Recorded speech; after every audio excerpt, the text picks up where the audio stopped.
world currency. The New World Order. Those are the roots of trouble. I imagine that right now you're feeling a bit like Alice, tumbling down the rabbit hole. Let me tell you why you're here. You're here because you know something. What you know you can't explain, but you feel it. You felt it your entire life. That there's something wrong with the world. You don't know what it is, but it's there, like a splinter in your mind, driving you mad. It is this feeling that has brought you to me. This is your last chance. After this, there is no turning back. You take the blue pill, the story ends. You wake up in your bed and believe whatever you want to believe. You take the red pill, you stay in Wonderland, and I show you how deep the rabbit hole goes. All I'm offering is the truth, nothing more. For we are opposed around the world by a monolithic and ruthless conspiracy that relies primarily on covert means for expanding its sphere of influence, on infiltration instead of invasion, on subversion instead of elections, on intimidation instead of free choice, on guerrillas by night instead of armies by day. It is a system which has conscripted vast human and material resources into the building of a tightly knit, highly efficient machine that combines military, diplomatic, intelligence, economic, scientific, and political operations. Its preparations are concealed, not published. Its mistakes are buried, not headlined. Its dissenters are silenced, not praised. No expenditure is questioned, no rumor is printed, no secret is revealed. But I am asking your help in the tremendous task of informing and alerting the American people. And now, welcome to another episode of Down the Rabbit Hole. Here's your host from federaljack.com. It's Popeye. Ladies and gentlemen, welcome to another live edition. It is March 27th, 2014. Tonight, I am pleased to bring back to the air a very good friend of the broadcast, a guest coming on for the first time since I've been here on Truth Frequency, because it has been definitely too long, but she is an old friend of the broadcast. She's been on multiple times before. She's an investigative researcher and an all-around awesome human being. My good friend Heather Callaghan from Activist Post. Heather, welcome back. Thanks so much for having me back and for the warm welcome. It's been too long, just way too long since I've had you on. I feel like it too. That we could catch up on some really good topics. It's been a while since I've been down the rabbit hole. You know what, though? Every time I do a food freedom broadcast, something that you and I have talked about in the past always comes up. It's amazing, and I always end up thinking of you during the broadcast because something like one of the last ones I did on food freedom. I was talking to a lawyer that was helping out Vernon. They helped Vernon Hershberger, and they helped out the pig farmer, Pete Kennedy. Yeah. Oh, that was a great interview. Yeah, I'm so glad you had him on. Well, it's just amazing how many more, like when I interviewed you, we talked about Vernon, a while ago, right? Back then it wasn't fringe, but it was not so well known to the general public. Whereas now, when you talk to people, these names and cases, I hear them all the time, talking to random people all over the spectrum. So more and more people are starting to pay attention. You know what I mean? More and more people know about Vernon and about Mark and all these other farmers that have been fighting for basic freedoms. I mean, it's kind of, I always tell people this. I say, it's kind of weird that we call food like GMO free or organic, or we have all these labels for food, right? They're like, yeah, why is that weird? I said, because our grandparents just called it food. That's right. That's right. I'm really glad that because of hosts like yourself who are interviewing them, I'm really glad that there's a closing gap finally, because it used to be like food freedom was this whole other, those people, they have this gigantic following with them of people who are just focusing on that diet or, this farmer or this issue, and they don't know about radio show hosts like yourself. And then the people who listen to a lot of shows or like alternative media, there might be different topics that they're interested in, like maybe geopolitics or gun rights or other things like that, and they don't know about the food freedom thing. And for some reason, there was this giant gap for years, and I'm so glad to finally see it closing and people, like the crowds mixing together, because that is so effective. I think that is the reason why Mark has been helped recently. Vernon, had mostly a success. It's not always like a full-blown victory, but if it hadn't been for people talking about it, then they would have just been completely run over. You're right. And that's why we need to stand together. I think people are starting to realize that the one thing we all have in common, no matter what little petty differences we have amongst ourselves, we have a much larger theme in common, and that would be freedom. Freedom. Because, yeah. Well, without freedom, you can't, I'm not a full-on vegetarian. I've been eating more vegetable products or, things of that nature as of late, cutting back on meat, but I still eat meat. But yet, I know that I have to protect the rights of somebody to be able to eat just purely greens and vegetables, and they should protect the rights of somebody who wants to eat meat, even if they don't, because we all have the same thing in common: freedom. If you don't have the freedom to choose to eat vegetables and not meat, if you're forced to eat meat, well, that's not really you being free or living how you want to live, right? And vice versa. If I want to eat meat and I'm forced to only eat vegetables or greens, it's not right. We all have the same theme in common, Heather: freedom. That's right. And talk about synchronicity, because I've been saying that a lot recently, is wanting to figure out a way, like how can people like vegans and vegetarians get together with grass-fed people, because we do all have the same goals in mind, not just one goal, freedom, but other ones that have to do with animal treatment and things like that. And if you don't stand up for one, you don't get the other. Like the Rossum food raid, that mostly had to do with produce, and the raw milk too. But there seems to be, for some reason, a polarity, because food is so personal, which is actually the main reason that I focus on it, is because instead of trying to engulf the whole, philosophy of freedom and every issue in sight, for some reason that one just hit me really hard, the food. It's so personal. And also, the more I get into this stuff, the more I find out that everybody's different. So they're going to have a different body type. And if you go back in India, ancient India, like Ayurvedic principles, they're not going to tell everybody to eat the same thing. They're going to tell one person, eat more of this meat, eat more fat, more dairy, or eat more hot foods, cooked foods, and then they might tell someone else, oh, you they call it doshas, that's your food personality or your body type. And they might say, well, you thrive on raw vegetables, mostly vegetables all the time. And you'll find that with naturopaths, they'll recommend different things. And so there was a time where I wanted to be a vegetarian and I can't do it. I get very sick. My father tried it when he was in his early 20s. He got very sick. There's something about certain body types, and it doesn't really matter to me. I would never want to legislate something about somebody else's food preferences anyway. Well, you bring up a good point, by the way, about the whole, it depends on everybody's body chemistry. I've looked into that, because what got me into that was somebody told me a lot of it depends on blood type. That what you can eat and what your body thrives on, depending on what kind of blood type you are.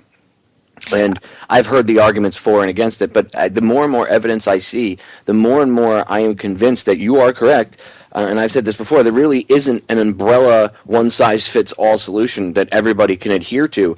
It's an individual, case-by-case basis. And when you see people handling things like that, they usually end up getting a lot healthier. That's when people start focusing on their own health and taking, care of their own things instead of wanting the doctor to do it for them, personal responsibility. And they usually end up losing 15, 20 pounds, being healthier, feeling better, having more energy. It's a case-by-case basis. Everybody is individually different when it comes to our body chemistry and how we react. So I'm actually glad that you brought that up, because that's actually something that I did want to get into tonight, was the whole idea of different foods for different people. So your research has shown the same thing? Yes, yes, it has. Just like, for instance, when I started getting into more tradition or liking more traditional foods or whole foods, which I honestly think anybody can, if you really want the umbrella, just say whole foods or earth foods, earthbound, just balanced and whole, because you pretty much get away with eating anything, as long as it's not processed or genetically modified. I can say that with confidence, or refined. So you can get away with any kind of a diet, really, if you are consuming things that are just untouched, basically, like unprocessed. But I've studied so many different diets. I've tried many of them. Some of them are extreme, and I would never, not that I'm an expert or anything, but I would never tell anybody to try an extreme diet unless they were really inspired to try it and they intuitively knew it would help them somehow, or they were seeing a naturopath and the naturopath says, something's really wrong here, you need a cleanse or something like that. Nutrition is never bad. You can never get too much of it, especially our generation, down the line, because the elderly people that I've known that were just starting to die out, like in their 80s, they all had something in common, and we're not seeing as many people reach that age, at least not very sharp or aware or being able to talk to people. Maybe I'm not seeing a whole lot of that anymore, like the World War II generation. But when I was, they had a nutritional bank. That's what I've called it. Like, they grew up eating all that food from the farm, and so they could get by longer in later years eating convenience foods.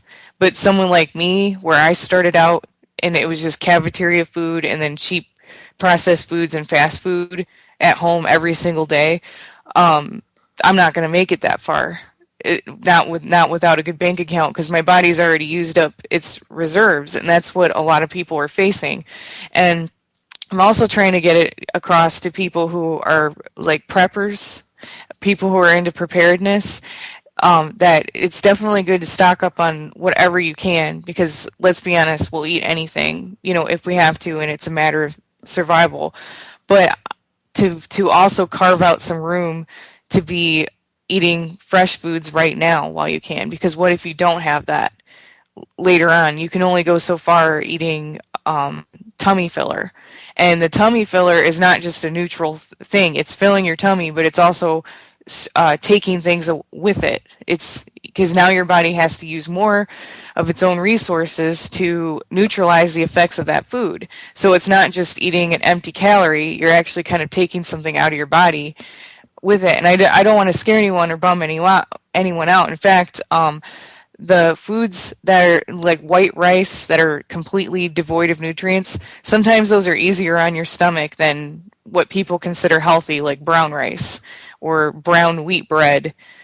That can actually be way more rough on you than like Wonder Bread. And I know that sounds crazy and counterintuitive, but it's just to say, like, who knows what is really healthy for you? You intuitively know. So whatever you can do to get something nutritious into your body right now, that is your saving grace, is nutrition. Well, didn't Hippocrates say, let your food be your medicine and your medicine be your food? Hey, I think people did know this a long time ago, didn't they? Why is this such a radical thing right now? Well, that's why you have to question this. I mean, one has to question, why is it such a big deal that we want to know what's in our food? Well, you don't need to know what's in your food. I most certainly do need to know what's in my food. Are you eating that crap? Well, no, because I know what's in it. Right. So, therefore, you make my point for me, sir. Thank you. You know what I mean? Yeah, and the doctor, it's funny, the medical doctor, he's gonna say, you need to eat a good diet and exercise more. And it's just that same line over and over again. And like you say, people have to figure it out for themselves because obviously they're not getting a lot of help there. But if you go back to him and say, guess what? I think if I took a lot of vitamin C, or started eating all these healthy foods, I bet I'd get better. He'd be like, "No, you're crazy." It's like, "But you just said, you just said to eat better."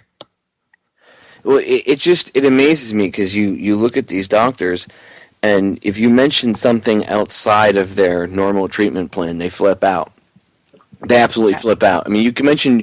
I mean, and I'm not even talking anything that they would consider crazy. I mean, we're going to get into cannabis freedom and a specific case of a woman getting harassed, and she's not even doing anything wrong. In fact, I'm having her on the show tomorrow night.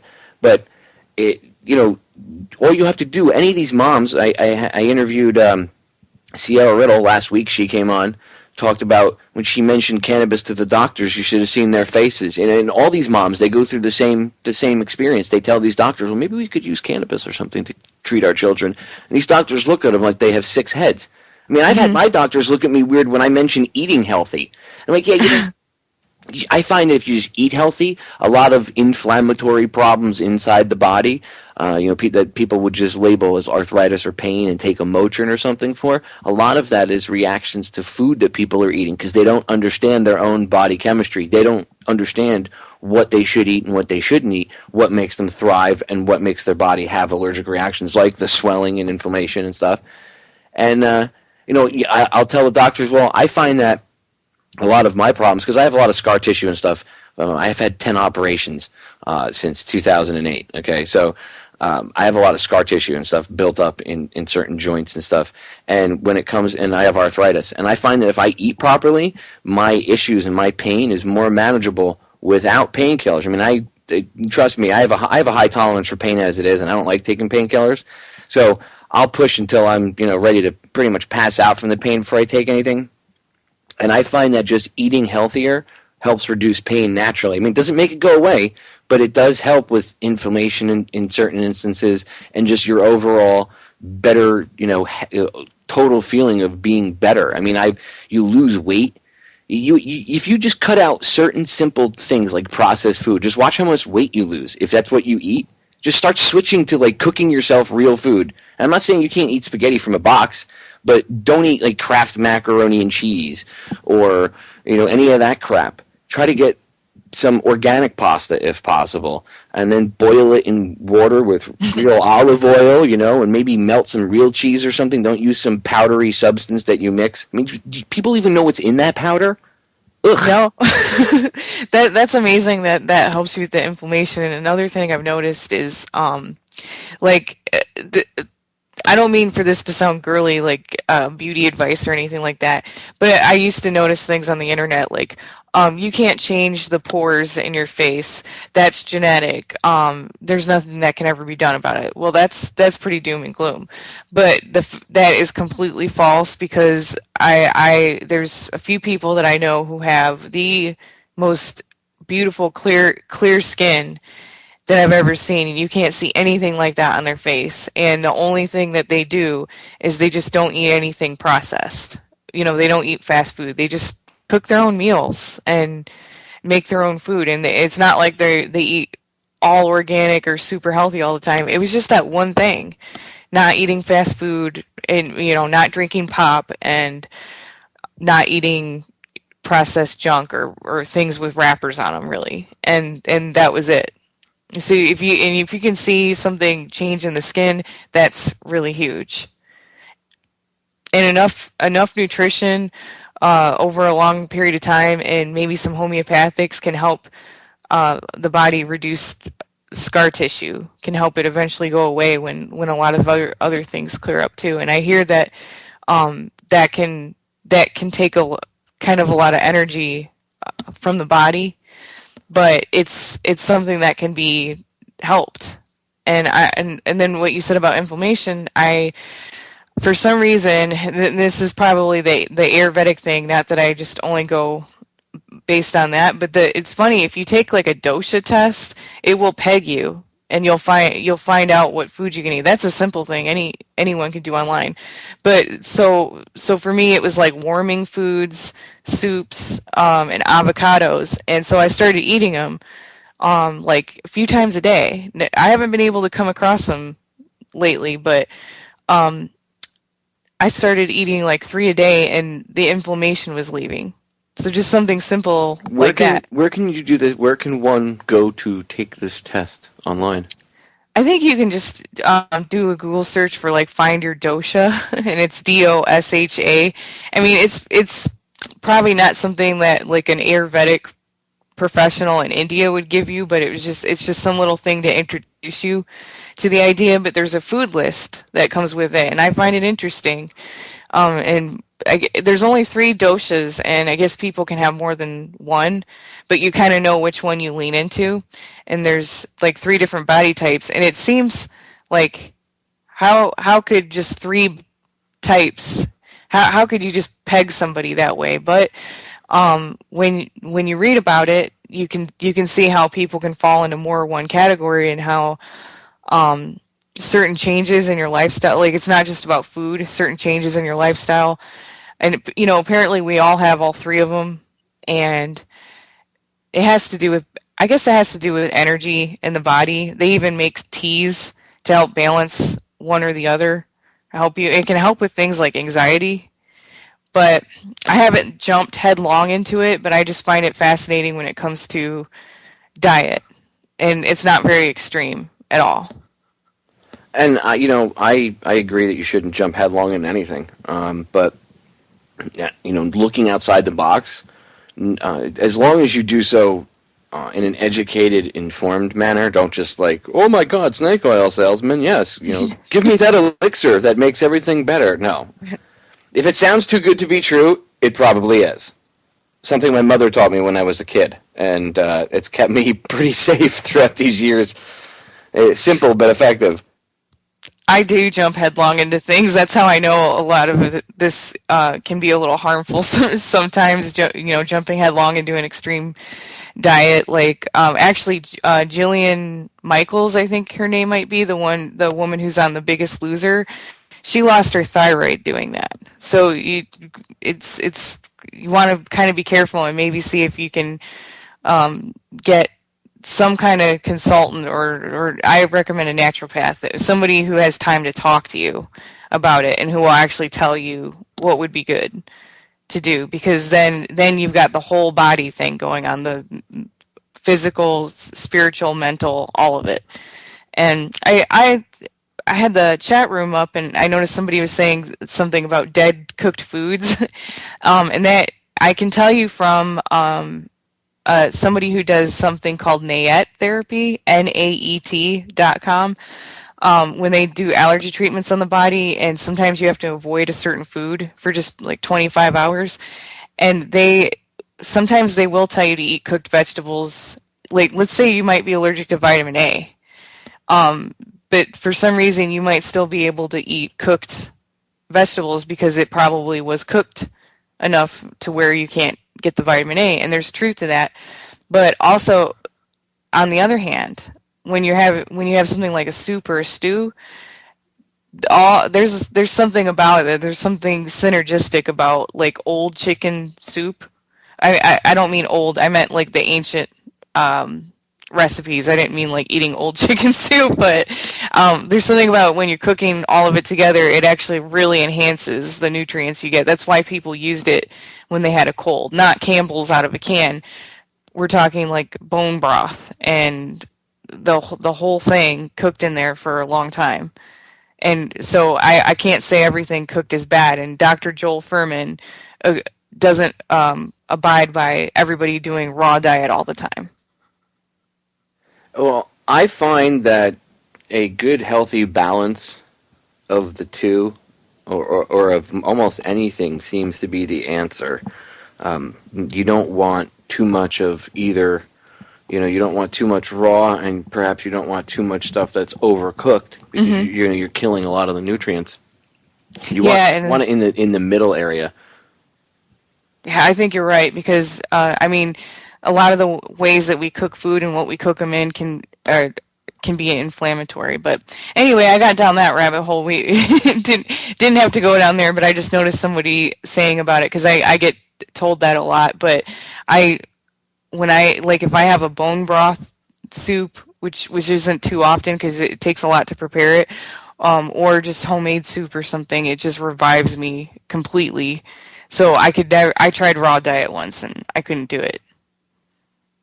Yeah, like I've done the I don't want to say extreme dieting, but I guess to a certain extent I have. I was a fat kid when I was a little kid, so I lost probably about 85 pounds when I was about between the ages of 16 and 17. So, I mean, I know what it's like to go from being unhealthy to healthy and completely changing your diet and your food up. And then, just learning from that basic experience years later, I revisited it, and you start to realize that, going, if you, like I said, going too much to one side or the other, doesn't really matter, this side's better and this side's, horrible or the other way around. No. It's this, you have to have a balance of everything. Like my mother used to tell me, everything in moderation and you're okay. And she was old school. She grew up in post-World War II Holland, playing in bombed-out buildings and stuff. My mom didn't waste time mincing words when it came to things like that. And again, these older school generations, they learned, how to eat properly, how to take care of themselves properly. Nowadays, people don't even know how to make scrambled eggs or toast. They have a hard time. They ruin cold cereal. It's incredible. Break sneaking up, ladies and gentlemen. Don't go anywhere. Heather and I will be right back. 3 short minutes. Stay tuned. Judith Baker was once a promising science student who dreamed of finding a cure for cancer. This expose is an account of how she strayed from a path of mainstream scholarship to a life of espionage in New Orleans with Lee Harvey Oswald. In her narrative, she offers extensive documentation on how she came to be a cancer expert and what led to her involvement in the development of a biological weapon that Oswald was to smuggle into Cuba to eliminate Fidel Castro. Details on what she knew of Kennedy's impending assassination and her belief that Oswald was a deep cover intelligence agent who was framed for an assassination he was actually trying to prevent are also revealed. Me and Lee by Judith Baker. Special JFK 50th Anniversary Signed Limited Edition. $30 including shipping. Limited number of these available. Order your copy today at federaljack.com/store.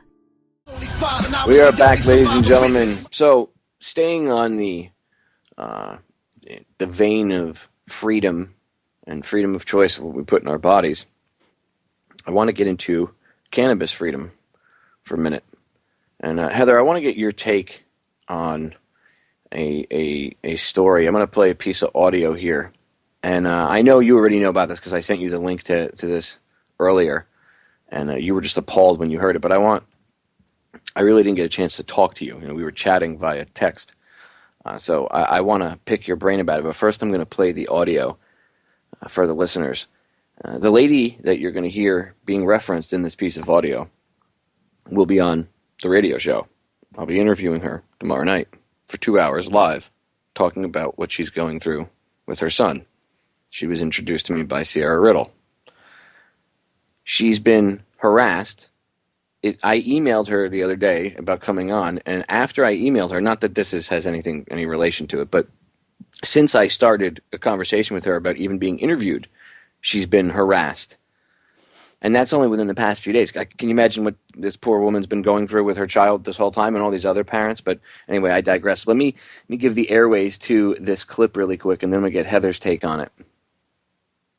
Medical marijuana, it has a growing following in Florida, but there are still a lot of people out there who think it's nothing but trouble. And new tonight, a local mother who's been outspoken for its passage is at the center of a DCF investigation. She thinks it's solely based on her advocacy. Fox 13's Josh Cassio is in our control room tonight to explain more. Josh. Well, Kelly, a lot of medical marijuana advocates knew they would face backlash for speaking out in favor of it.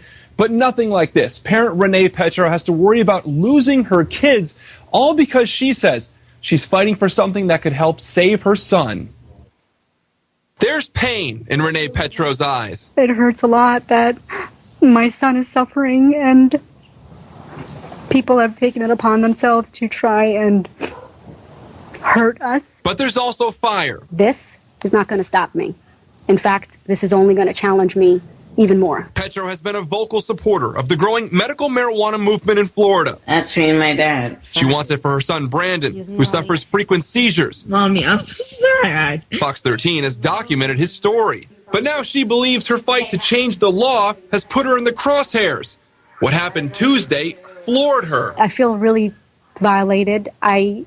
It's wrong. DCF came knocking. The Department of Children and Families was launching an investigation from an anonymous tip.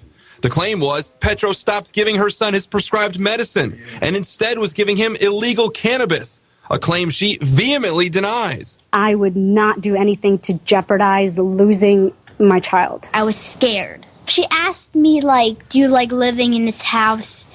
Like, does anyone scare you? Does my mom give Brandon any illegal drugs? Petro says she's done everything by the book. She does admit giving Brandon this hemp extract, but it's perfectly legal. It's a supplement, hemp oil, seed, stalk. I feel like they raped us. She has her suspicions as to who made the report, and now she wants her story out there. While some would back down at this point, Petro is using this as fuel, keeping that fire inside alive. I'm proud of her because she won't back down, and that just makes me more proud of her. It makes me proud to be a Petro. Now, the tip that started this was called into DCF's abuse hotline. Those calls are confidential, and of course, they're taken very seriously. Petro isn't sure how long this investigation will last, but she did say she'd be happy to have news cameras follow her to the lab to prove there are no illegal drugs in Brandon's system. Kelly. All right, thank you so much. Just unbelievable. You know, I'm ashamed that this is my home state. For real. Like, what is wrong with you people in this state? What is wrong with you people? Oh my God, she's giving her kid hemp oil. Oh, she's a horrible mother. No, actually, she should get voted for Mother of the Year, just like Sierra and all these other canna moms that actually don't care what the law says because they realize that there are bad laws and laws based on ignorance, and they only care about saving their child's life. They're doing what a mother should be doing. Heather, what's your take? Oh, absolutely. Not only is it incredible and I think embarrassing for the whole United States, but I stand in solidarity with her and Sierra for what they're doing. And I am very inspired by her bravery to not back down and to keep going. And I think she's making all the right moves. And it's a shame because the actual cannabis could probably help her son with the seizures, but she is following the rules and everything to be able to keep going as an advocate and proving it to everyone. And I think that's just, first of all, I don't really think the DCF should exist, and second of all, how convenient is it that some nosy person who doesn't even know anything about her life can phone in and, you know, get her a visit like that where they can take her other child aside and ask them very personal, awkward questions about their mother. You can't even face your accuser anymore. Well, she said that she described it, you know, chatting back and forth in emails. The feeling was that the family was raped, is the brutal way she described it. And I can understand why she feels like that. This is insane. I mean, 2014, the level of ignorance, it needs to stop. It really needs to stop. And people think that, oh my God, first of all, she's not giving the kid cannabis. But even if she was, which she is not, but even if she was, the people need to stop. Well, why do people, what happens if they get high? Who cares if someone gets a little euphoric for 15 minutes? Because that's all getting high is. It's the same effect if you pop the Valium or a Xanax, except it's not addictive like that, and it's better for you, okay? But you relax, you calm down, you chill. That's what that euphoric high is. What's this big deal with, oh my God, people are going to get high? You notice that the news lady, all they could say about it was, some people think this spells there's a hint of mischief about, and these moms are really working with the Colombian drug lords. They're bringing in money and they're raking in millions. News at 11. It's just so stupid. That's how they're trying to paint her, like she needs a raid and everything. And what this story shows is that there must be something very, very good about this stuff. If it's 2014 and we've got states legalizing it, and that all this trouble has to go to a woman and disrupt their entire family to stop her from getting the word out about it. Oh, what is in this stuff? And I really hope that it serves to have the opposite effect that they want. They want to stomp it out. But I hope that it becomes like the Barbra Streisand effect, where that was like an internet meme based on Barbra Streisand thought that there were some aerial photos and her house was pictured in one, and she didn't want people to see it, so she sued the photographer. But everyone ended up seeing the picture because of the lawsuit, the controversy over it, because she tried to stop it, and so then everyone knew what her house looked like. So I hope that this causes the Barbra Streisand effect, and that everyone starts going, hey, I wonder what's in this stuff. Well, that's one of the reasons I want to give all of these moms as much time as they need to talk about this. That's why I've been trying to reach out to them, Sierra, Renee, and others, to talk about what's going on, because they deserve 2 hours each. Mm-hmm. And if it goes up and gets thrown around YouTube and then other radio show hosts hear it and they have them on, I mean, it's like a domino effect. And more people will hear it, and more people will go, I've been through that too. Or maybe they know someone that's been through it or going through the same thing. Every little bit, everything you do, like by giving them 2 hours like that, it will create a domino effect. It really does make an impact, and they do deserve the 2 hours, because you can see how clipped that news piece was, and all that they just basically showed her saying, I would never do this to jeopardize my family, and we felt raped, and then it was just so abrupt, and that's all they got to say about it. Basically all they got to say about it. Yeah, I'm sure the news crew was probably there for 45 minutes to an hour, and they used 30 seconds of it. Mm-hmm. I've been interviewed by a news station before, and I'm telling you, they never get it right. They will never put you in a positive light. Even if it looks like they are by telling your story, they won't. And they will get everything wrong, and you will be there for 45 minutes to a couple hours, and they will use 30 seconds. That is how it works. That little van that they drive around with the satellite dish on the back, it has editing equipment in it, just so people understand. And it's not like, I know some people still think, I don't know why, but some people still think, back in the days of, well, they have to use all big, huge equipment. No. If people can do radio from home studios, like I do, I have a studio built inside of my residence. I built it. If I can do that from my home studio, what do you think these news networks have in those little vans? You don't think they have technology that could do all that fits in a purse or something? You know what I mean? Something the size of a DVD player, maybe? Plus, they have to they're in such a rush, they have to get everything out like in 1 day or 2 hours. It is kind of incredible, but as you can see, with it comes a lot of censorship. Because they just throw it out there.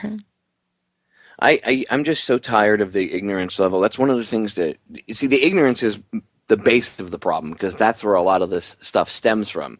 People making anonymous tips. And if a tip is powerful enough to get someone's house even visited by some sort of government mini tyrant, then I think that person should be able to face their accuser. I believe they do have that basic right, right? Mm-hmm. So, yeah, I don't think that anonymous tips for DCF and family complaints and stuff, I don't think they should be anonymous. Well, they're protecting the person against reprisal. Think about that for a minute. You can't see in any way, shape, or form how that could be abused at all. Oh, right. For instance, manipulation with joint custody parent battles. That's a blackmailing thing that goes on a lot. Is somebody saying, I'm going to call DCF on you.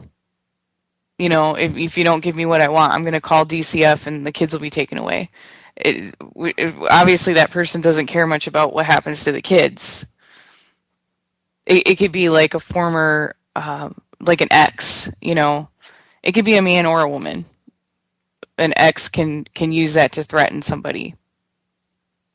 I've seen it. Mm-hmm. Me too. And when parents use their kids as weapons, by the way, that's just absolutely disgusting.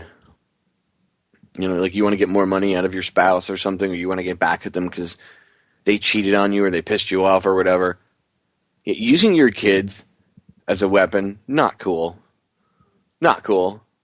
Really. You'll let that parent will be the one who ultimately, I guess in a spiritual sense, is responsible for that child if something happens to them when they get put into foster care. And I've heard from people actually who grew up in that situation being taken away from good homes by these scumbags that make like thousands of dollars for each child that they snag. The horrible things that happened to them there. And that wasn't their parents' fault. But in cases where a man or a woman is, making threats like this and doing something like that, they're going to be sorry one day when they find out what happened to their kid. Yeah, it's not cool. I mean, I don't think people understand. See, the problem is they don't get it. Some people actually do buy into the fact that these agencies might be there to help for certain situations. So they try to manipulate it to their own benefit, but they don't realize that they're really the ones being manipulated because it's really about destroying the system. The family court system and DCF and all that's about destroying the family unit, tearing it apart, getting the kids away from the parents. So you're playing right into their hands if you go to them. This is very true, and I see there's a lot of websites and articles flying around where men are getting treated badly. Now that's true. Men are getting the shaft when they go into court and something like this happens, but then it becomes a man-woman thing, you know, and everyone gets mad and they call, you know, use all kinds of cuss words for the woman and everything like that. That's not where this started. This started a whole long time ago with the gender thing, but I want people to know that it's they will choose the worst parent. Let's say there is a bad situation. They will choose where let's say a father's trying to get more custody because maybe he divorced the woman because she was negligent with the kids and drunk all the time or something like that. It could go the other way around too. But they're gonna automatically give the child to the parent who's incompetent. And then think about this. Why would they do that? So it doesn't matter if you're a man or a woman. They might give it to the parent who's abusive to the child. Well, then later on they can take that child from that person. And so now you have complete destruction of the family. Because it would be harder for them to take it from the good parent down the road when it's easier to give we're going to award custody to this parent. And then the good parent's like, I don't get it. Why would you do that? Mm-hmm. And then while he's fighting to get custody back, the state will come in and take custody of the kids, and that's it. That's right. Then it's over. Yeah, they steal them. Yes, that is a perfect way to go about it. And meanwhile, that person, all their funds and energy and everything will go into trying to fight in court. And then eventually that child will be taken from the complete incompetent or abusive person. You're right, down the road. And now it's over. Yeah, and it's a setup. Yeah, it is, and Total it's setup. They take the so kid. I just wanted to point out that it wasn't like a gender thing, because I think there's there for like 50, 60 years there's been a lot of programming, like television programming about the gender wars and everything, and that's another issue where if we don't, hopefully you and your everyone out there, if you're with somebody, that you're on the same page about this stuff. If you're not, it doesn't mean the end of the world, but it's just so much better that it doesn't. It has nothing to do with genders. That's like a culture thing, a culture creation. That's a wedge that was put there, not Cultural by Marxism. Yes, like it's used to manipulate society and change the way people think. It's a straw man argument if you think about it. It's a whole huge straw man argument. This whole men versus women thing. That's how they divide people. I mean, that's one of the biggest divides right there. If you can get men and women arguing, that's 50% of the population versus 50% of the population. That is a big one, and people are having a hard time bonding. People in my generation are having a hard time getting together and maybe getting married or ever having a family. I can't even think about it, having children at this point in my life, from everything that I've seen, but I know a lot of people who do, but it's harder and harder now. Not only because of the economy and everything like that, but just the culture shift. I mean, the TV and the music and everything, it works. It completely works. They wouldn't do it. Obviously, they're not trying to just entertain you, and the man-woman thing seems to be the biggest one. I mean, it ruins people's lives. This, men and women not being able to ever see eye to eye on something, and it's not. It's population reduction. That's one of the major goals. And people go, people will go, well, how do they reduce population by that? I don't understand. Because men and women aren't getting together and creating children like for generations and generations and thousands of years. Mankind has been doing that. That's right. They actually figured out a way to put the brakes on it. I know, it's pretty genius in a creepy sort of way, because for thousands of years people were doing pretty well in that department. It's only recently, ever since I can remember, people were like, why is it so hard to find somebody? Why is it so hard to stay together? Well, why am I divorced? Why did he break up with me? And it's like, what is this? How we've been fractured, and then of course when you use the court system like that, it's just going to fuel it and everything like that. But and another thing is like they're doing the whole bullying thing in school. Meanwhile, we're getting beat up by bullies. Cops beat up and killed by them. They're doing the empowering women thing. How empowered do you think women really feel right now? And for one thing, I've read up on how women today are like my age. They grew up post-feminism, and they really don't care for it. It's dead. They really didn't do them any favors. So it's like, and then you got the self-esteem building in the creepy public school system, and you got. Do you really think a lot of kids feel really good about themselves right now in public school? Do they? No, look at them. I worked at one. They don't. Why do you think the suicide rate is up? Why do you think these kids are all zombified? I mean, a lot of it is the education and stuff, but it's through media is how they really manipulate society. I mean, the education is more like the indoctrination part of it, but the real manipulation, the real magic, is done outside of the school system by the TV, movies, and music.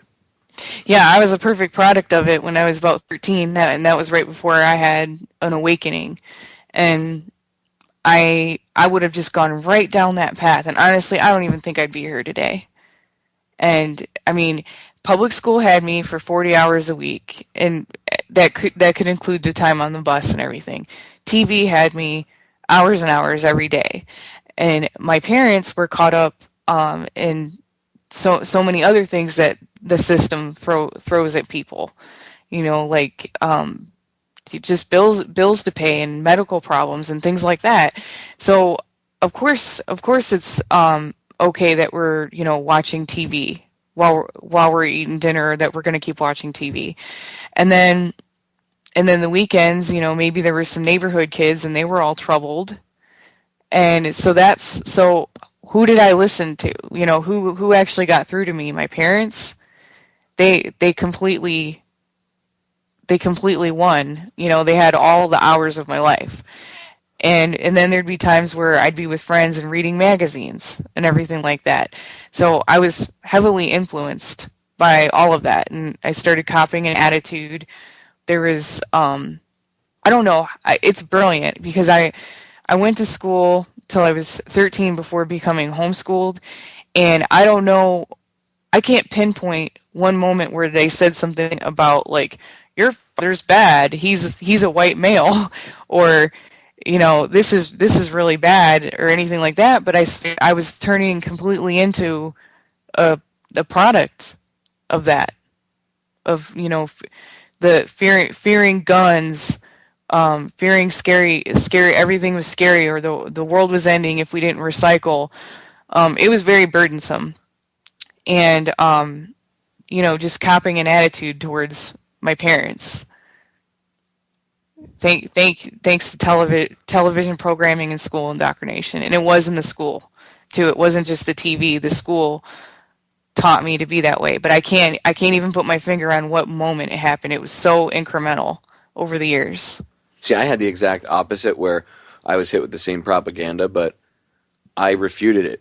Not that, like, a lot of it I just didn't believe. And one of the things that pissed me off was my mother was pretty accurate. She was very well researched about subjects. So, like, she would educate me about things at home. And a couple of times the teacher would say something, and I'd be like, well, my mother either knew somebody that experienced it or whatnot, or she had told me this. Could this be true? And the teacher would just outright, say no and make a disparaging comment about my mother. Like, she doesn't know what she's talking about. She's dumb. Which automatically led me to not want to hear their point of view, which led me to go look. It just pushed me further to look into different viewpoints on things. So I used to challenge the teachers all the time and get in arguments and get in trouble. That's awesome. That is so awesome. My parents used to reteach me at home too. And I think one of the reasons that they finally took us out, well, for one thing, they kept harassing my family because they wanted my siblings on Ritalin. And they were just starting to make, there were some rumblings that they didn't like how my mom was approaching it. She was using herbal that was helping my brother, but it wasn't going fast enough. It wasn't a drug, and they got so tired of spending the whole evening. I mean, the days where I wasn't watching television, they would try to reteach us everything. And it became like having school on top of school. And it was like we couldn't just spend our whole lives doing that every day because they were teaching garbage. And for example, I'd come home and say, hey, isn't it great that the women in Sparta did all the hunting? They were equals, I would say, something like that. And so they'd have to tell me the other side of the story. And the no family unit thing and the fall of a civilization and things like that. And then I might come back to school and say, you're saying that we live in a democracy, right? What about a republic? No, we live in a democracy. So that happened in 7th grade. Oh yeah, I got in trouble. I even had spider sense about the kind of personalities. I called the teacher out as being a pedophile, and because I wouldn't apologize, he failed me and I had to go to summer school. The following year, they found out he was a pedophile and had been molesting kids for like 10 or 15 years. Did I get an apology for getting sent to summer school for calling the guy a pedo and not apologizing for it? No. Oh my god. That's the way it works, though. Anyway, break sneaking up. Ladies and gentlemen, do not go anywhere. Hour 2 coming up in 3 short minutes. Stay tuned. Ladies and gentlemen, we're back with hour number 2 here on tonight's live edition of Down the Rabbit Hole. I am your host, Popeye from FederalJack.com. It is March 27th, 2014. Tonight's edition, I'm hanging out with my good friend, investigative researcher, author, all-around awesome human being from Activist Post, and many other ventures, I may add, Heather Callaghan. Heather, before I forget, plug everything: Facebook, Twitter, all the websites that you write for, and anything else you want to throw out there. Thank you. Activistpost.com. I'm a staff writer there.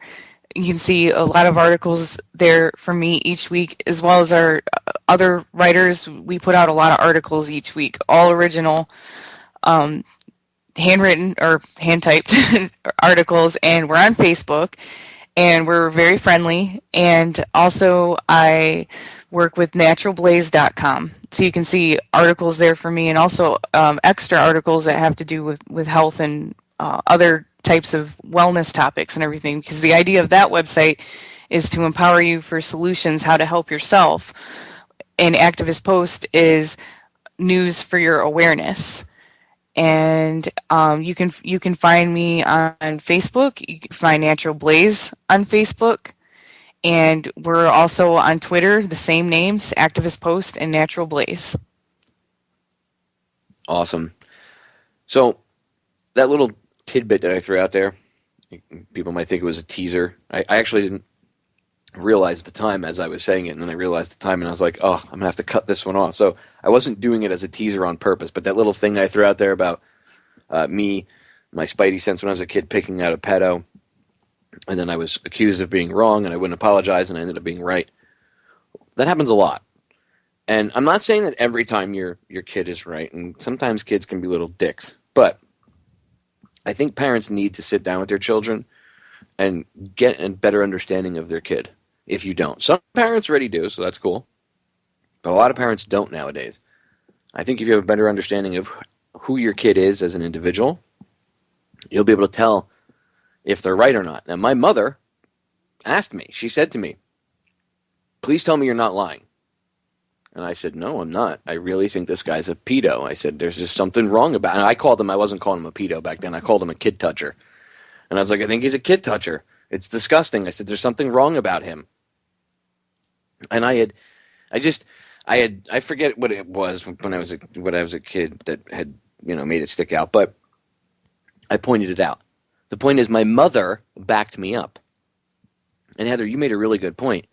It's important for parents to do that. That's why I bring this up. It's important for parents to do that because when you send your kids to school nowadays, you really are sending them into a war zone, a battlefield.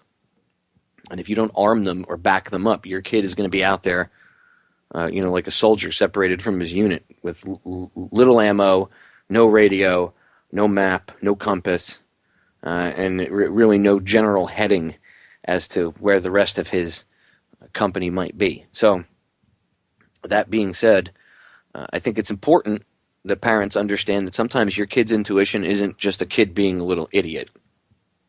Sometimes your kid's intuition is right. And I speak from personal experience. Give your kid a chance. Talk to him. My mother got to know me.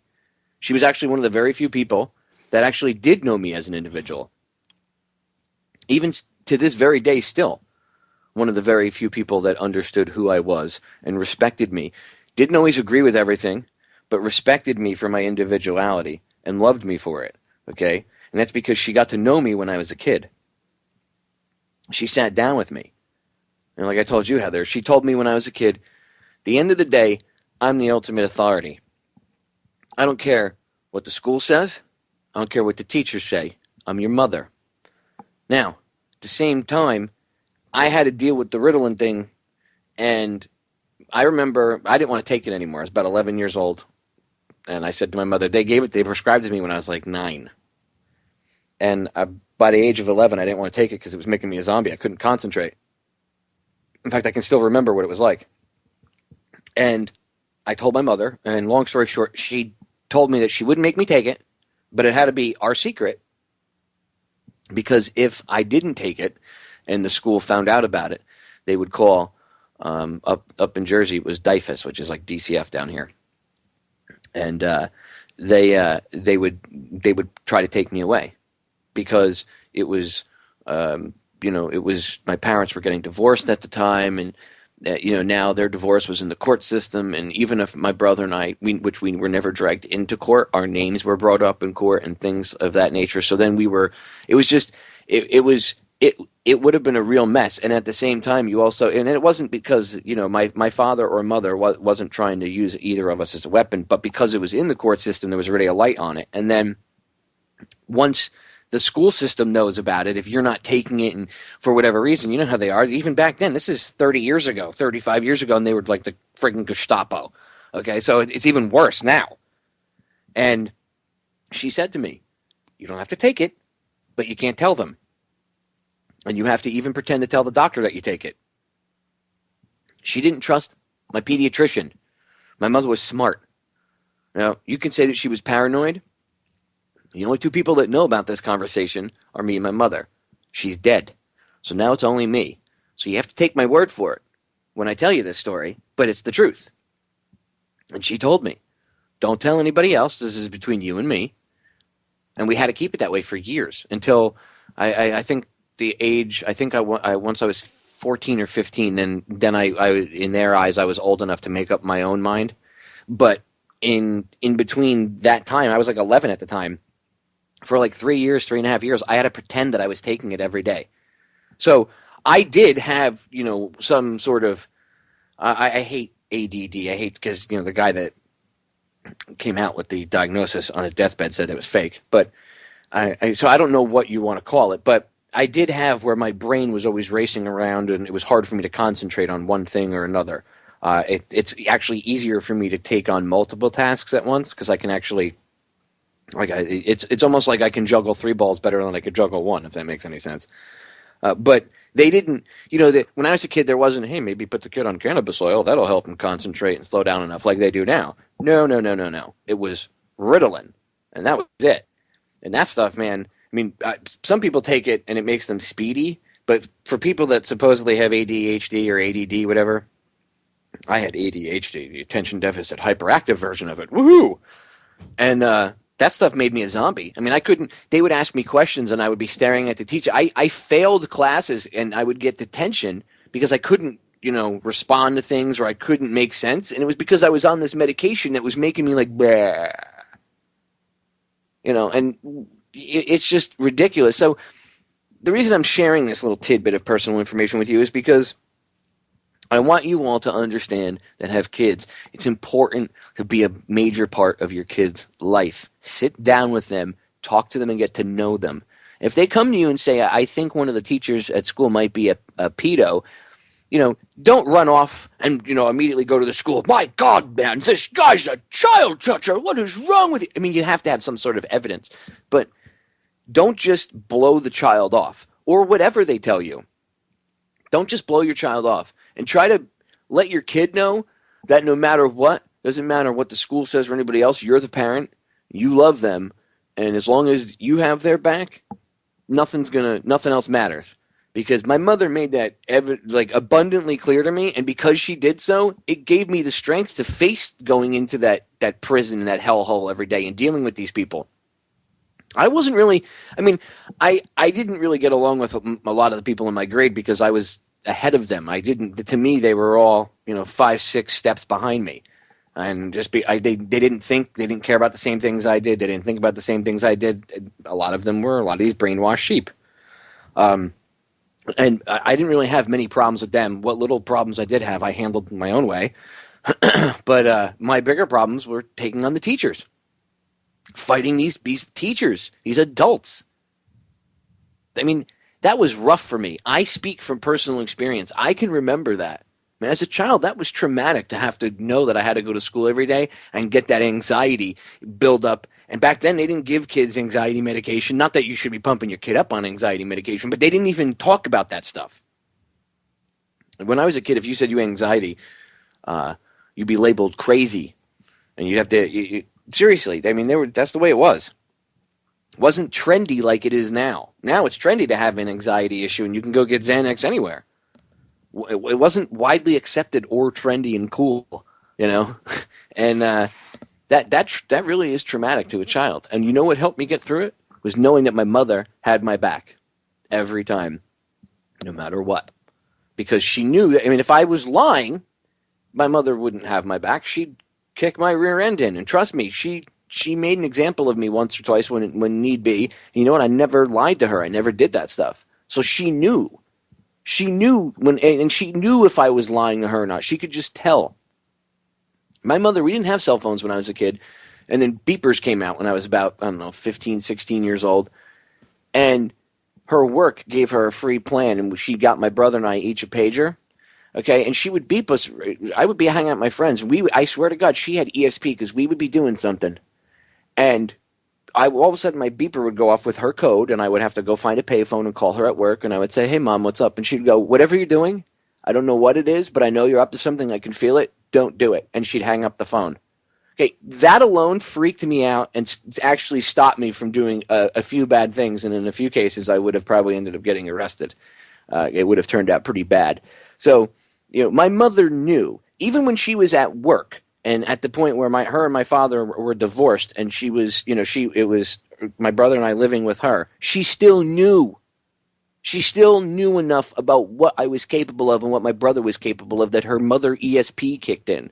And parents are so disconnected from their kids nowadays, it's easier for these agencies to come in and steal your kids away because you don't have that strong family bond, because maybe the kid will accidentally say something that after they say it, they'll probably regret when they realize what they just started.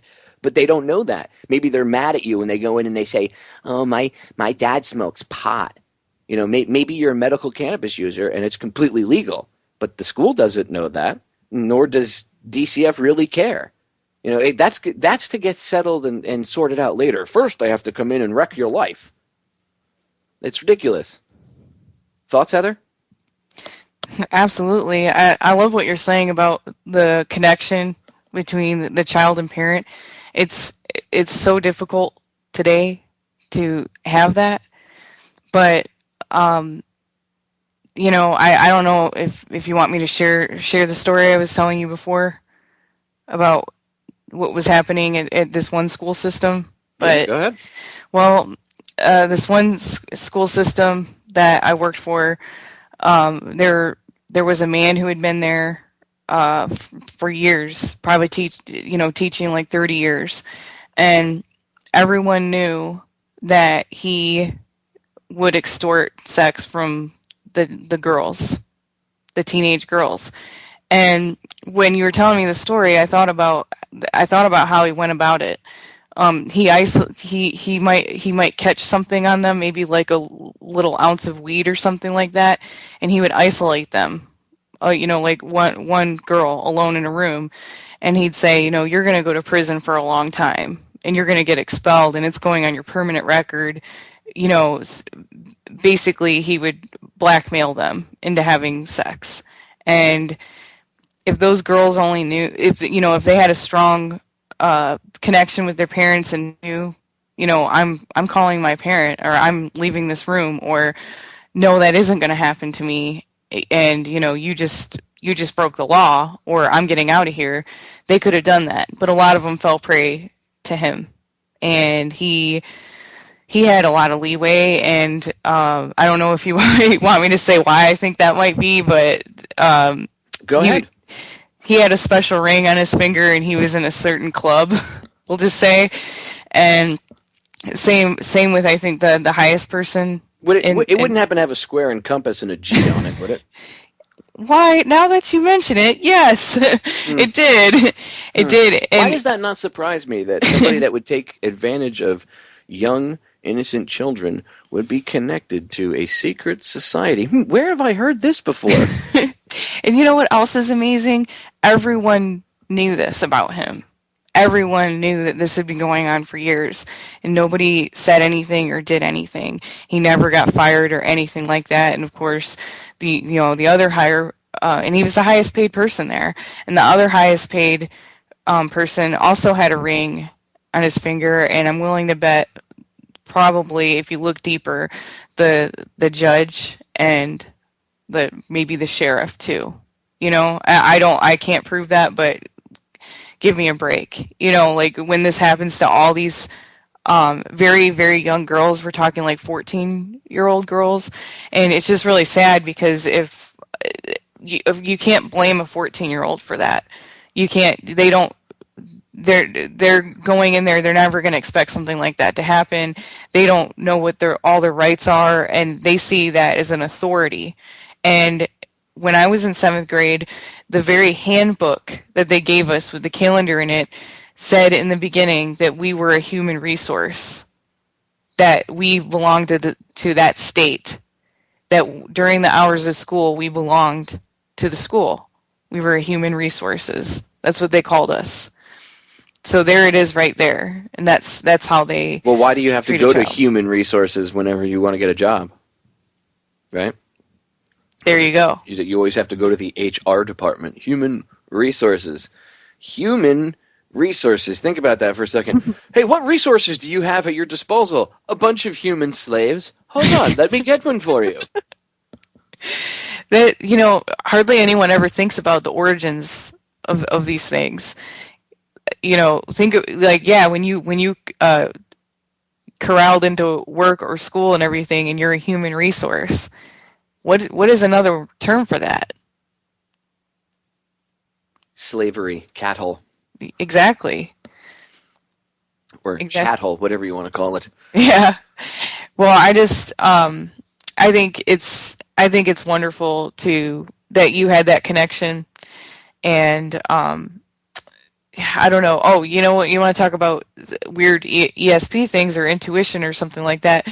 Well, this actually is in the reverse, because what's really strange is I have not even delved too deeply in the whole, secret society thing and Masonry, or I had maybe 10 or 15 years ago, but a lot of times things slip out and I need to go back over it.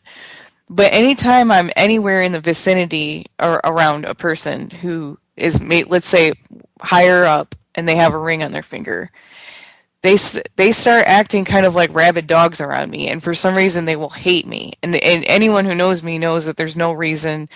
I'm not a threat to anybody, and I'm always friendly to everybody.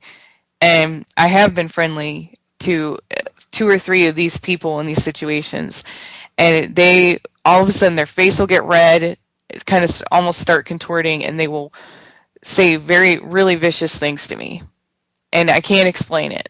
And it's like there wouldn't even be any reason to, because it's not like I would out the person or do any kind of damage or anything like that. But it's really strange. Well, strange things seem to be happening more and more often lately. It's like I keep saying, we woke up one day and Bizarro World was here, and I walked out my front door and I was like, why does everything seem a little odd? The moon's not round anymore; it's a little bit square. What the hell is going on? It's just certain things don't seem right, and everything that's normal is not normal now, and everything that was abnormal is normal. And I mean, up is down, down is up, black is white, right is left. It's like you really have to take a step back, right? And just whoa, wait a minute, and then kind of get your bearings. And then once you get your bearings, we can at least figure out what's going on and then try to solve the problems. But whoa.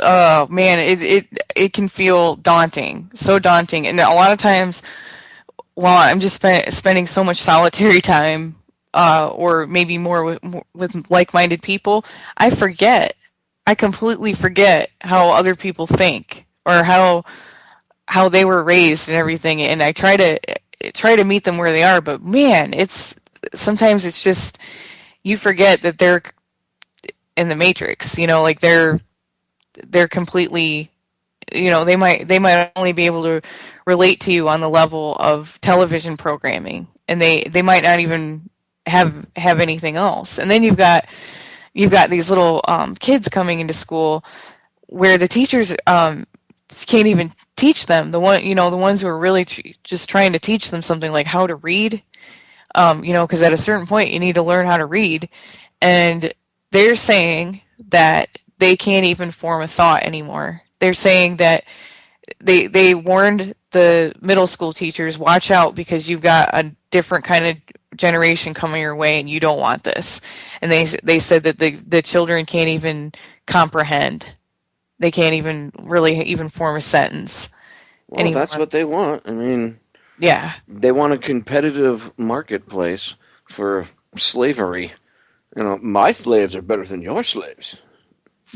rent mine out for a day. I mean, that's basically what they're doing when they say Common Core is great. I played this commercial last night that Bill Gates, obviously is funding and putting together because they're all worried about Common Core now being rolled back in a lot of these states. And it's just so ridiculous. Well, I mean, if this woman's really a teacher, she obviously is either a change agent or totally retarded, but they're probably actors. And she's like, Common Core, teaches critical thinking skills. I paused it and I'm like, no, it doesn't. No, it doesn't. Did you actually hear what you just said? It does the exact opposite. Like that commercial, everything they said Common Core does, it actually does the exact opposite of that. Yeah, I think they're catching on that you only have to say a lie once for everyone to believe it. And it's like, oh, they said it teaches critical skills. Well, then it must. It's like, well then look at what your child has to do for homework. and I can't even imagine having a child in school, but in some parallel universe, let's say if that happened, I'm not bashing all schools by the way, because some people get mad at me for that, and I'm not, because whatever you can do or choose to do, you should be able to do that with dignity, whatever it is. But anyway, shoot, I'm sorry, I lost my train of thought. It had to do with Common Core and in the schools, but well, Common Core there's a misconception about Common Core too. Common Core isn't, and I reiterated this last night. Mm-hmm. It's not really, it's guidelines. It's not the curriculum. It's guidelines that they want. And in 5 years from now, last interview I did with Charlotte, she stressed this point. 5 years from now, the standards that they want will be different than the standards they want now. So Common Core 5 years from now will look totally different than Common Core today. It's going to evolve as their needs to dumb the children down evolve. Wow. As the product evolves, so does the process of dumbing it down further. So it's not really it's not a curriculum. Common Core isn't a curriculum. It's a set of standards. That's why when you see Bill Gates and these people come out and they'll say, well, a lot of these people are misinformed because it's not a curriculum. Common Core is not a curriculum. You're right. It's not a curriculum. It's a set of standards that they have to adhere to. And that's right. In a few years, those standards will change, because if they stay at these standards, then of course the product is going to be altered down the line, and now they have to change up. Oh, well, now we don't need to do this anymore. Now we only need to do this, this, and this. You know what I mean? So of course the standards for Common Core will change. So it won't even look the same. It'll evolve. Every day I hear a horror story about Common Core, and even before Common Core was introduced in recent years, I had college professor friends who were just friends telling me that the 18-year-olds coming into their college courses, and we're talking for English Comp 101, couldn't read. They couldn't even write a paper, so she had to teach them how to read first. And then she's not the only person who said that. It was also the woman who wrote The Well-Educated Mind, Susan Wise Bauer, I think is her name, and she's promotes the trivium, or that kind of philosophy of learning, basically knowledge, understanding, wisdom, and she teaches at William Mary College, and she now had to start teaching them how to read and write again before they could even get to the deeper literature. And then when you only have so long with somebody, that's it. Then they get passed along, and that's how we have idiocracy. So the Common Core, and then the little kids, for some reason, who can't comprehend because their brains aren't working.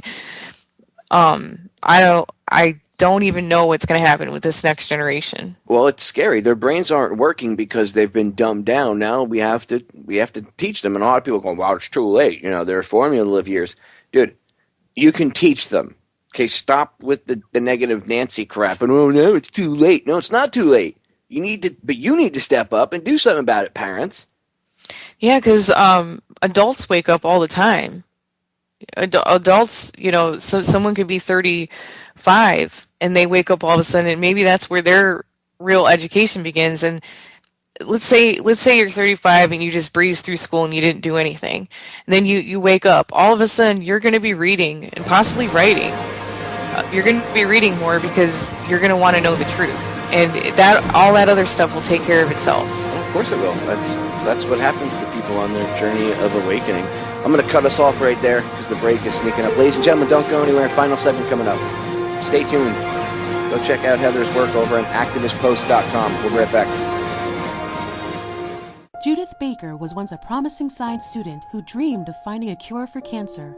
This expose is an account of how she strayed from a path of mainstream scholarship to a life of espionage in New Orleans with Lee Harvey Oswald. In her narrative, she offers extensive documentation on how she came to be a cancer expert and what led to her involvement in the development of a biological weapon that Oswald was to smuggle into Cuba to eliminate Fidel Castro. Details on what she knew of Kennedy's impending assassination and her belief that Oswald was a deep cover intelligence agent who was framed for an assassination he was actually trying to prevent are also revealed. Me and Lee by Judith Baker. Special JFK 50th Anniversary Signed Limited Edition. $30 including shipping. Limited number of these available. Order your copy today at federaljack.com/store.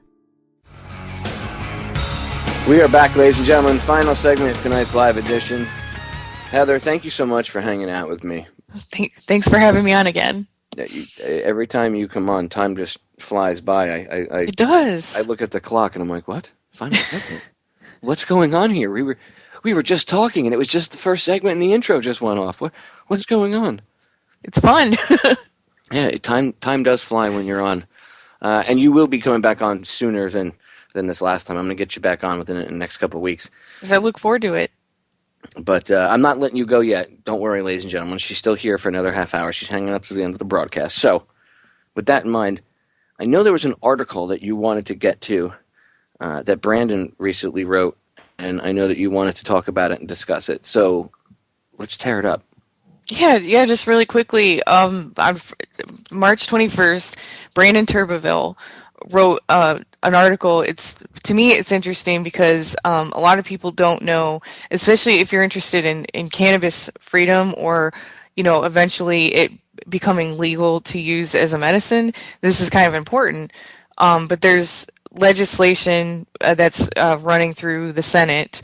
It has support in the Senate that would force feds to crack down on legal marijuana.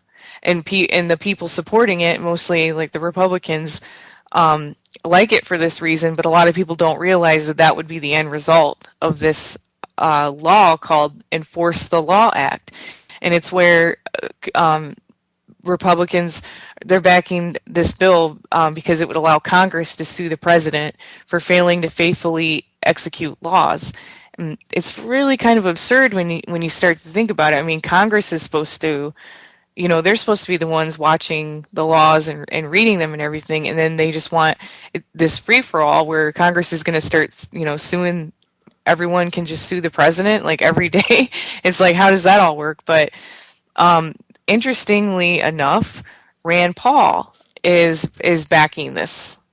He supports this, and a lot of people don't realize that because there's a lot. I don't necessarily see a lot of the people who go by, let's say, libertarian.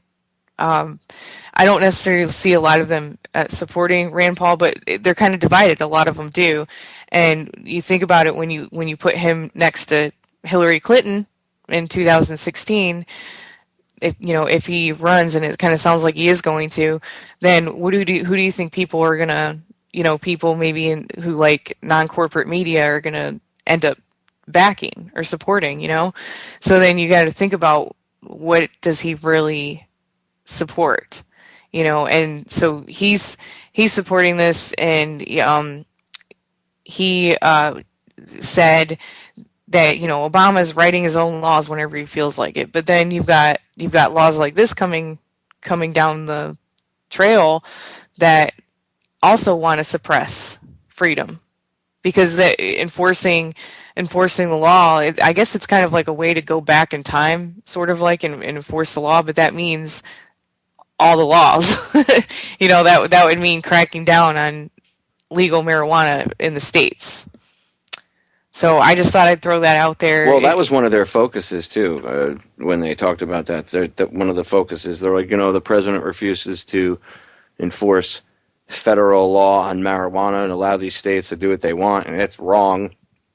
And it's a few of these senators, and some of these congressmen that want this, and they're like, well, we need to push for this because this is what's right, and the law is the law. Obviously, the people don't agree with it. Obviously, you're wrong. Why don't you just see that? But they can't. No. There's a law against it. Yeah, do you know how the laws against cannabis were first introduced? Just like the Federal Reserve Act. There was like 12 people in the friggin' room at the time when it was voted on.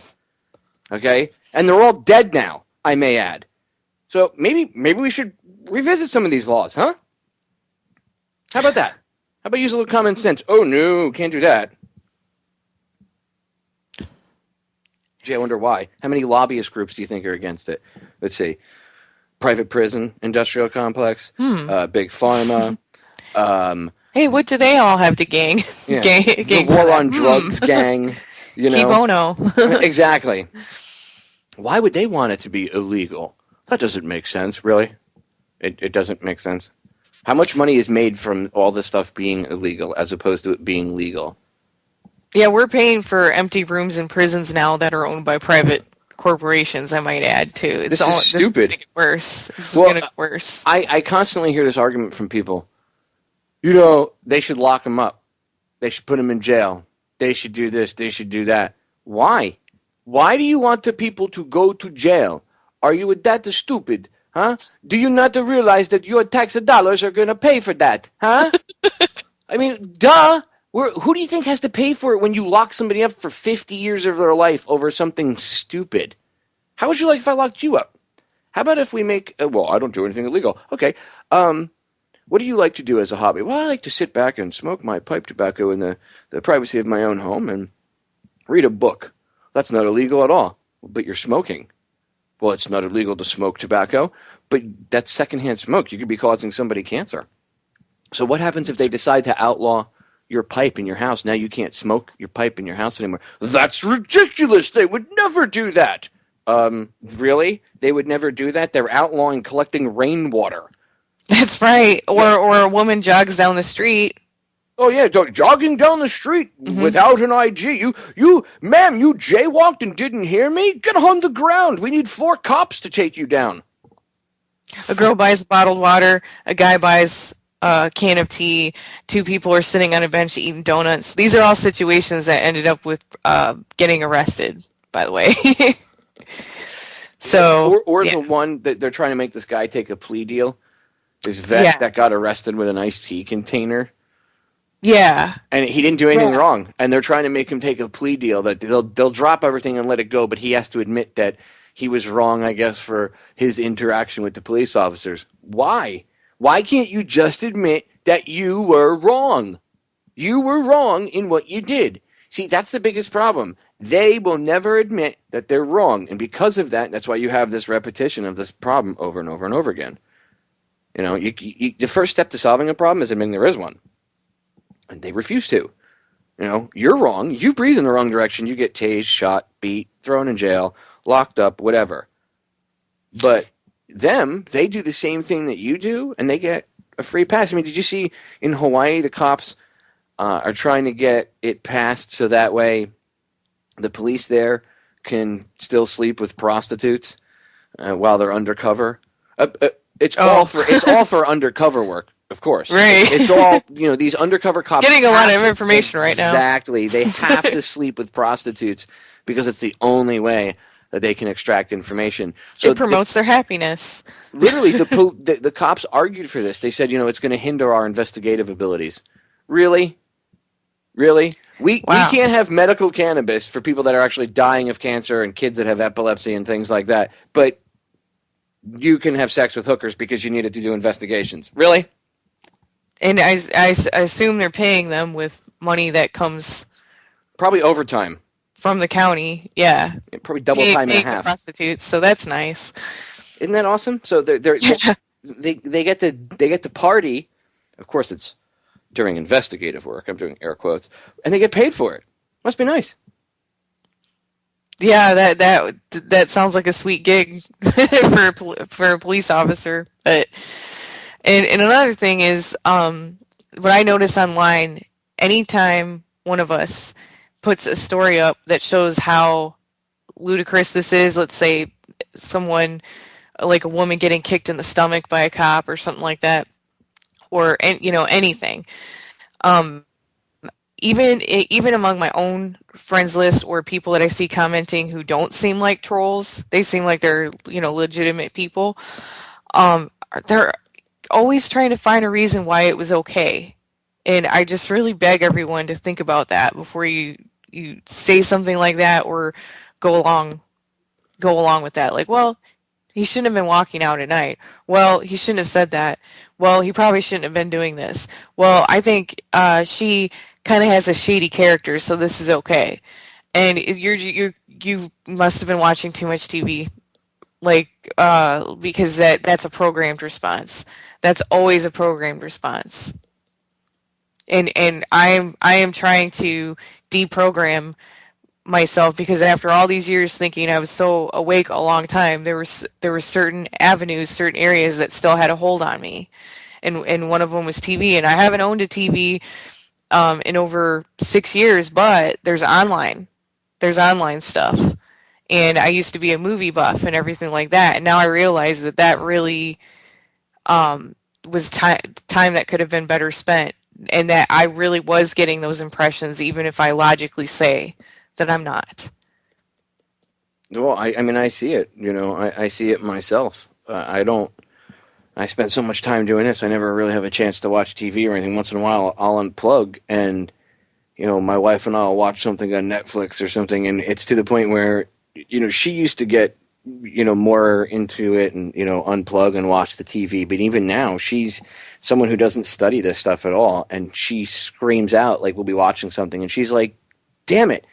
It's to the point where I can't watch anything without seeing some of this stuff every 2 minutes. She's like, this is just ridiculous. Like, they need to stop this crap. This is someone who doesn't read the books that I read. Part of the balance in my life is the fact that my wife doesn't do this. And that, I can go and hang out with her. And I mean, I talk about this stuff with her, but at the same time, it's not like our lives 24 hours a day. Most of the day it is, but there is still a small portion where I try to have some quote unquote normalcy. And she sees through the stuff just from knowing the stuff that I've told her about and stuff, but she can see it with her own eyes. It's to the point where, it's in your face 24/7, and you really have to make that conscious effort to unplug, even if you're awake too. Like you said, there's a lot of people I run into that make stupid statements that are supposedly awake, and I look at them after they say something, and I'm like, did you just say that? Like, did you really just open your mouth and say that? I hear people going, wait, we need to support Rand Paul. No. Well, how about Ted Cruz or Marco Rubio? Marco Rubio was running around like 2 weeks ago talking about a, quote, new American century, end quote. New American century. I've been harping on this for 2 weeks. New American century. Where have I heard that before? Oh, that's right. If you put the word project in front of it, you have PNAC, the project for New American century. The think tank that talked about the need for a new Pearl Harbor right before 9/11. Yeah. People like Donald Rumsfeld, Dick Cheney, Paul Wolfowitz, and others. That ilk. And they're hijacking these supposed Tea Party conservatives. That's what I see. That's why you see Rand Paul running around. Everybody's, Rand Paul's going to be our hero. Beware of Rand Paul. He speaketh with forked tongue, as the Native Americans would say. I saw the whole like the grassroots and the Ron Paul and a lot of the I guess hardcore libertarians morph into Tea Party before my very eyes, because I was in all that grassroots stuff back in the day, and I saw it just get completely swept under, just completely co-opted, and then they crowned Sarah Palin as the queen. So it's just ridiculous. Look, these people, they work for the same people. And you know they don't, Popeye. They're well-intentioned, well-meaning people. No, they're not. They're not. Stop it. Stop it. You're falling right back into it. Why do you think I have that Uncle Jack character on the back of my business cards and on the front of the T-shirts? Anybody that's ever seen my logo knows what I'm talking about. It's the Uncle Jack character. Go look on my website at the T-shirts, and you'll see what I'm talking about. He's the shadowy Uncle Sam figure with the hat. It says New World Order, and it's got the Illuminati all-seeing eye, and he's got two puppets. One's a Democrat, and the other one's a Republican. And their eyes are all mesmerizing you, right? Trying to hypnotize you. What do you think that image is telling you? They're both controlled. It's a game. Stop it. Stop it. Rand Paul's not your savior. Neither is Ted Cruz, and neither is Marco Rubio. Okay? Now, don't even get me started on Jeb Bush 2016. I've already heard that floated around. I saw a bumper sticker the other day that made me vomit. It said, Hillary 2016, Michelle 2024. Really? Yes, as in 8 years of Hillary, and then after Hillary, Michelle Obama. Whoa. Yeah, they like Michelle. Somebody was actually promoting that Michelle Obama should run for president because that would be, she would be a strong black woman in the presidency. Are you kidding me? Again, more of that gender divide, that playing off of the differences between men and women. I wanted to ask you this actually before, and I'm glad I thought of this while we have time. We have about 11 minutes for the end of the broadcast, so I got time to ask you this.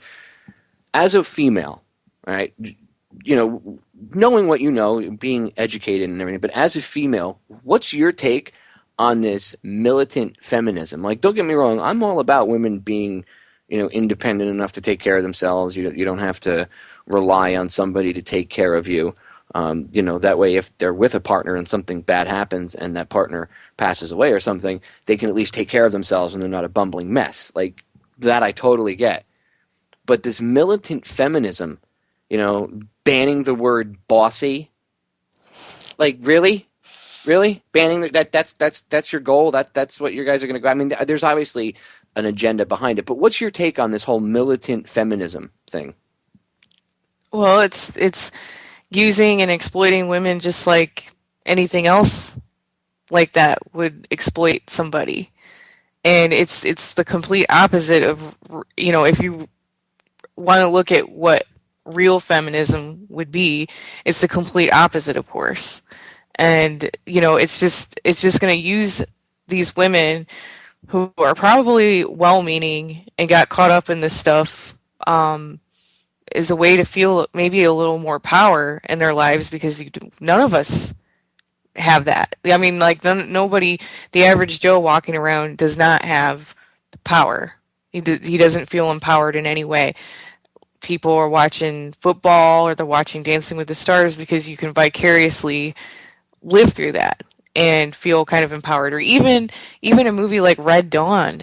Like I thought of that the other day. It was like a Red Dawn syndrome. That's I don't know why I called it that, but it was basically like you actually feel more defeated when you watch things like that, because you feel like you're doing it vicariously through them, but in real life, can you do that? Are you actually doing those things, or do you have the resources to do them? Well, it's the same thing with women, and basically, it's a lot of negative energy. It just gets you. I know this because I would have went right down that route, and it really plays on anger, blame. Making problems where there aren't any. But I gotta tell you, a lot of women today don't go for it. They don't want that. They are really struggling to survive. A lot of them my age have to move back in with their parents. Some of them don't have that option. So they are very much struggling and would love to stay home and either be married or maybe start a business or take care of children. This is garbage. So they're taking a lot of young, impressionable women, and yeah, they are getting them to be militant and aggressive. And now you've got the great divide, because now you've got men who are obviously going to be repulsed by that, and maybe there's going to be backlash.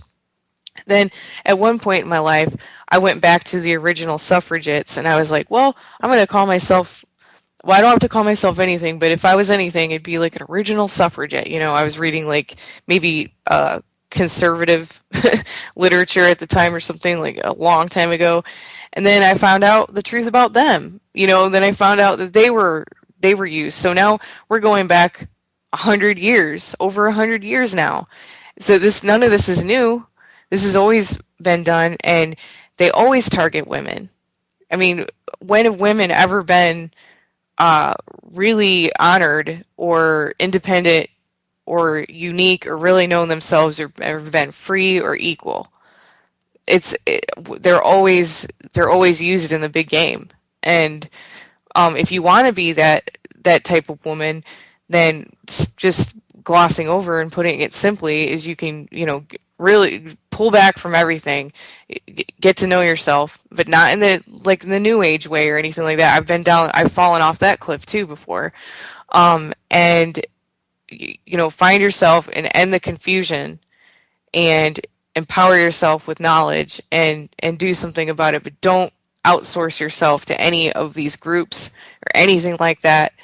And I'm assuming everyone knows if they have daughters and everything, you're already on track with them. You're already connecting with them and helping them be a lady, or, you know, grow up and be strong. One of the biggest problems is that through this cultural Marxism, they've and the mind control and programming and all this other stuff, they've gotten people so confused as to about their identities, you know, and to question quote unquote gender roles. And you'll have people, you know, the militant feminists, they'll be like, you can't tell me what I'm supposed to be, you know, blah, blah, blah, blah, blah. And just because I'm a woman doesn't mean I have to make a baby. Blah. Look, no one's making you do anything. You need to chill out, okay? I don't think you realize that it's empowering to be a female. Hey, let me throw this out there. I know there's probably a feminist or two that'll hear this and tell me, well, you're a guy, you have a penis, you couldn't possibly know what you're talking about. Just sit back on your heels for a second, sister, and listen, okay? Let me explain something to you guys. Being a woman, being able to give birth, at least from my perspective, is one of the most incredible, empowering things on this planet. You women are incredible creatures. You can give life. Yes, us men have to be a part of it, okay? But we're not really a huge part of it compared to what you go through, okay? We're there, you know, aside from helping you during the 9 months and, you know, afterwards, we're really only there for like 15, 20 minutes, okay? And then the rest of the 9 months, you're carrying that child. That child, that little human, grows inside of your belly. Okay, you have the capability. Men can't do that. You know why throughout history, societies, warriors have always, the warrior, the powerful warrior, the god kings, whatever, they always drew blood? Because they cannot give life the way you do. So for a man to be powerful, for a man to be a warrior god, in order to take that essence of life, in order to have that power of life, he has to take it by shedding blood. Okay, but women actually are incredible creatures. You guys can create little human beings in your bellies. Okay? So stop being programmed by the powers that shouldn't be, okay, that really don't care about you, into believing some crap. Now, it's not my gender role to go out and have kids. Look, I'm not saying you have to go out and have kids. If you don't want to have kids, that's fine. But at least make an educated decision about why you don't want to have kids. Don't make the decision based off of ignorance and fear, okay, which is what you're doing. You're amazing creatures, okay? You really are. If the female human being is one of the most amazing creatures on this planet, you guys are capable of so many things. You're stronger than men when it comes to pain. I used to be a body piercer and run a tattoo shop. Anybody that's in the tattoo industry will agree with me when I say this, that women, not all of them, but for the most part, women are tougher than men, better at taking tattoos and piercings than men. You guys have to give birth. You are strong creatures. You want to take a good, maybe a good note to look at, and maybe take maybe a couple pages from their playbook. Look at how the Native Americans, and I'm not talking about all the issues they have with alcohol and everything, but look at their culture and how they actually do respect the women. Not the issues that they have, but if you go back and look at the culture and they're trying to change that stuff back to the old ways, okay? People like Russell Means did interviews about this. I've played this on air. Look at how their women are empowered. They know that they have different roles than men and that they're different, and they celebrate those differences. This is so stupid what's going on, okay? And it's being done to tear society apart, and they're doing a hell of a job. And that's why I brought it up, because look, Heather's a female, I'm a male, and we both pretty much have the same perspective on it. We realize what's going on. Yeah, I'm not trying to subjugate her and tell her she can't be all she can be. Heather can do whatever she wants. I'll support her. She knows that. I'm her friend. But, she also gets that there's a difference between men and women, and that's good. That's a good thing, because we complement one another. We need that. That's that balance, and the powers that shouldn't be have thrown that balance off. That's what all this programming is about. That way it keeps everybody divided and people are more easily controlled. Fear, fear, fear, fear. That's right. If you're confused about gender stuff, then you don't know the first thing about who you are, and the differences between men and women are beautiful. They are. I actually want to hear something. My mom always says that men and women are more alike than they are different, and so that should tell you about the type of connection that they can have. There's no war. And also for women, something that's just sort of dawning on me is you're not broken. You're not broken, because every type of thing out there, whether it's magazine rack or the self-help guru, is going to try to tell you and make you believe in it. It doesn't take much. It can even take just an email that there's something wrong with you and it needs to be fixed, and you need to keep chasing it and get fixed and get better. And or men and women or singles are being told, there's something wrong with you, and if you fix this, you could have a better love life. No, there's something wrong with everybody, because it was induced on people. But it doesn't have to be you. It does. You can see this through. The awakened have that ability. Thank God. You're not wandering around in a desert for years, lost. So I would also say that that's part of being an empowered woman, is like, don't buy that stuff. And that what you said was really beautiful. Oh, it's the truth. Heather, we're out of time. I wish I had another hour with you. Always happens, but I'll get you on again in the next few weeks. Thank you so much for coming on. Thanks for having me, Popeye. Ladies and gentlemen, as I always tell you, the solutions to our problems are an inside job.